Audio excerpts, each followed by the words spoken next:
Well, what Miss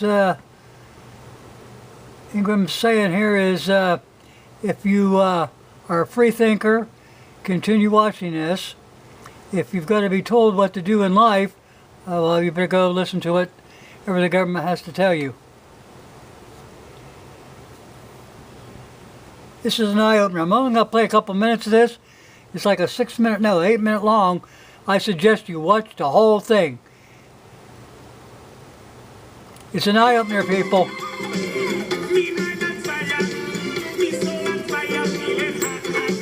Last month was the hottest June on record. That heat then carried through into July as a new record high global average temperature was set on Monday and then broken the very next day. Triple-digit heat index through the end of the week. It's hot, hot, hot, all right. After all, we're in the middle of a season called summer. Now, fast forward a few years and imagine that one morning you wake up to cook breakfast, you turn on the stove, and the gas doesn't work. And your living room is kind of cold, so you try to turn up the heat. But the thermostat won't go past 64.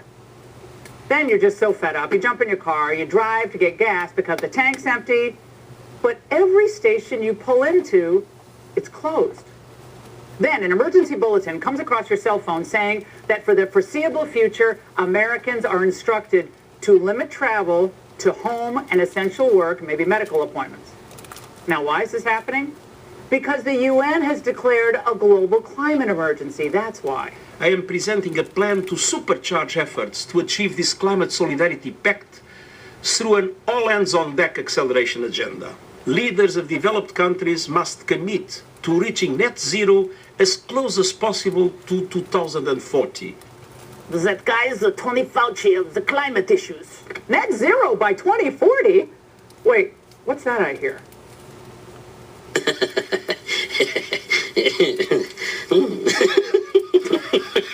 Yeah. China's laughing, yes. It obviously would never abide by any climate agreement that slowed its growth.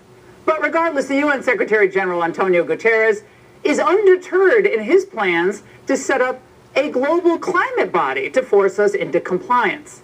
Now, much like we saw during COVID, they plan to invoke emergency powers based on flimsy science.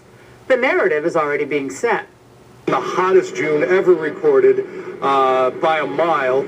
We're walking on the hottest planet ever walked. The Southwest and Florida are bracing for more dangerous, record-breaking temperatures today. There were record-breaking temperatures everywhere from China to Mexico.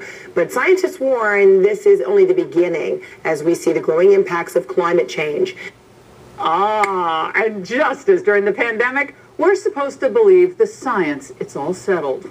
The climate crisis is growing by the day. This will be the hottest June and July.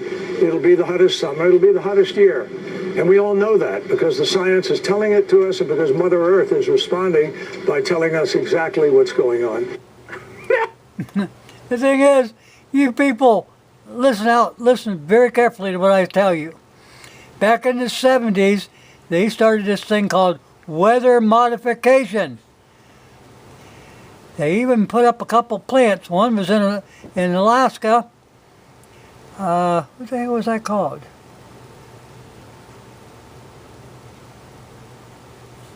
HAARP, High Altitude Aurora Research Program. HAARP. And your angels don't play this kind of harp.